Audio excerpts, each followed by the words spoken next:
Assalamualaikum warahmatullahi wabarakatuh. Alhamdulillah, salatan wa salaman ala rasulillah, la hawla wa la quwwata illa billah, amma ba'da. Para pemirsa dan pendengar yang dirahmati oleh Allah Subhanahu wa Ta'ala, kita lanjutkan kajian kita pada kesempatan kali ini dengan mengkaji surat Az-Zumar ayat 53.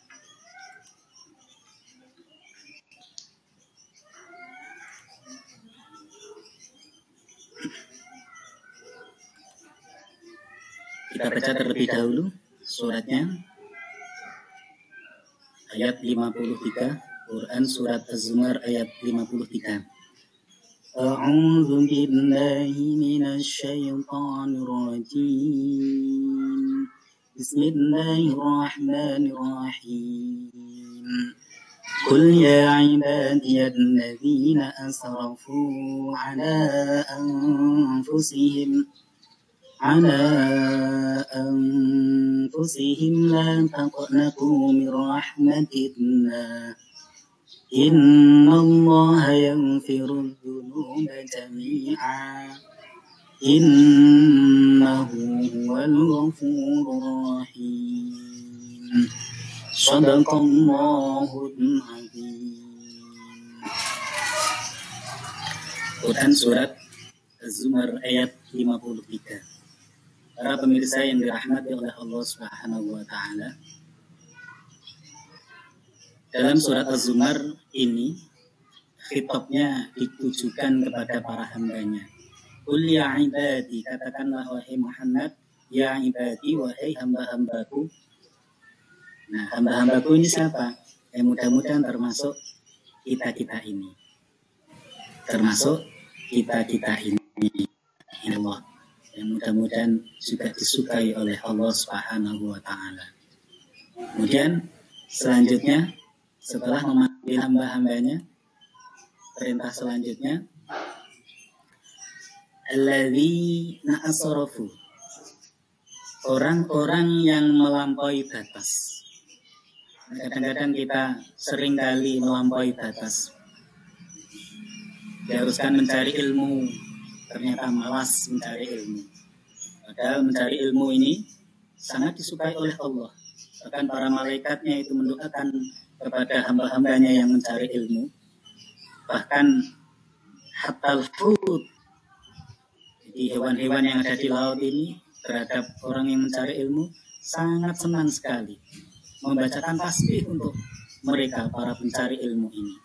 Hanya murid-muridku sekalian, sampai sebagai tolabul ilm, sebagai talibul ilmi, ini termasuk yang dipanggil ini juga. Jangan sampai melampaui batas. Dengan bagaimana? Dengan malas belajar.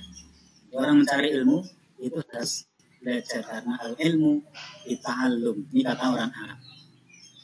Makanya kita jangan sampai dikategorikan sebagai orang yang melampaui batas.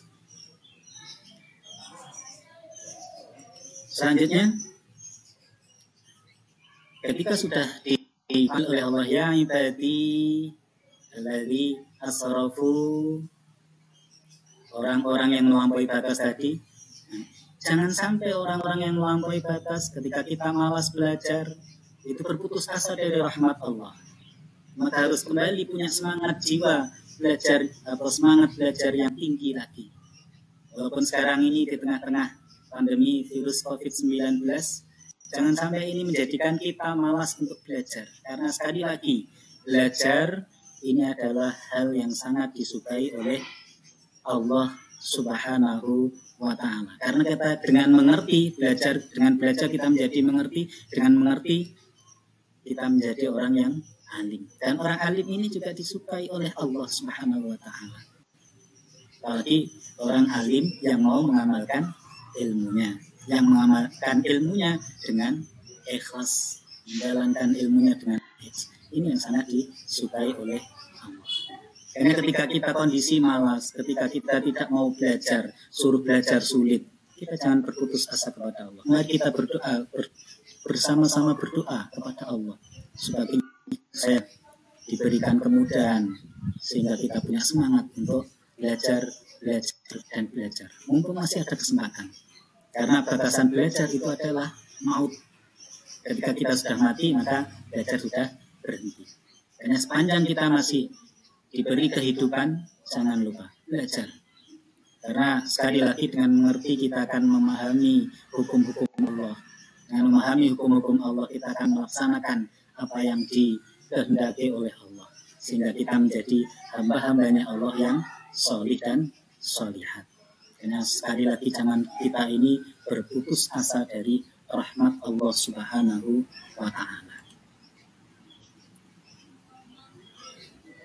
Nah, kita ketika kondisi melampaui batas bermaksiat kepada Allah, Allah bisa mengampuni dosa-dosa kita. Karena tidak ada selain Allah yang bisa mengampuni dosa kita. Karena kita jangan berputus asa. Kita salah, kemudian langsung di hati kita ini kita sadar, oh ini kekeliruan. Malas itu adalah sebuah kekeliruan. Maksiat itu adalah sebuah kekeliruan. Nah, ini kita sadari betul.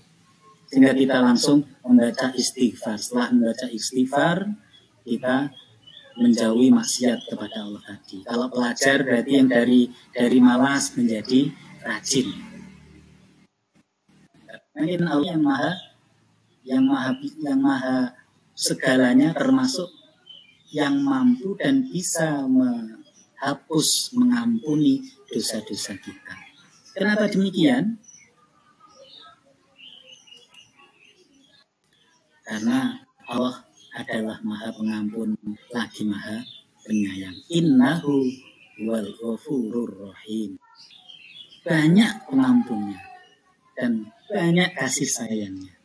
Dan sekarang masih diberi kehidupan, masih diperbolehkan untuk bernafas, masih diperbolehkan untuk tersenyum, dan masih bisa kita menyapa teman-teman kita, bisa bertatap muka dengan teman-teman kita, bisa saling berbagi perasaan, bisa saling berbagi yang lain-lainnya. Ini adalah karena Allah itu maha pengampun dan maha perhatian. Hambanya yang bernama manusia, utamanya iman kepada Allah. Nanti kata Allah itu tidak maha pengampun lagi maha penyayang. Orang sekali saja tidak menjalankan sholat, langsung mati. Ini kan nggak enak. Nah, kita ini masih diberi kesempatan. Mumpung masih ada kesempatan. Apalagi ini di bulan Ramadan, di 10 yang terakhir. Gunakan kesempatan. Dan memperbanyak membaca istighfar, memperbanyak bertaubat kepada Allah, memperbanyak amal kebaikan. Ini kita harus lakukan di bulan yang suci ini, yang 1 tahun hanya datang sekali. Jangan sampai disia-siakan. Yang terakhir, semoga Allah menyukai kita semuanya sebagai hambanya yang bertaubat dan mensucikan diri. Innallaha yuhibbut tawwabina wa yuhibbul mutatahhirin. Saya pikir ini yang bisa saya sampaikan. Mudah-mudahan bermanfaat, khususnya untuk diri pribadi Pak Cipto dan umumnya para pemirsa serta pendengar sekalian. Sekian dan demikian, wallahu muwaffiq ila aqwamit thoriq. Wassalamualaikum warahmatullahi wabarakatuh.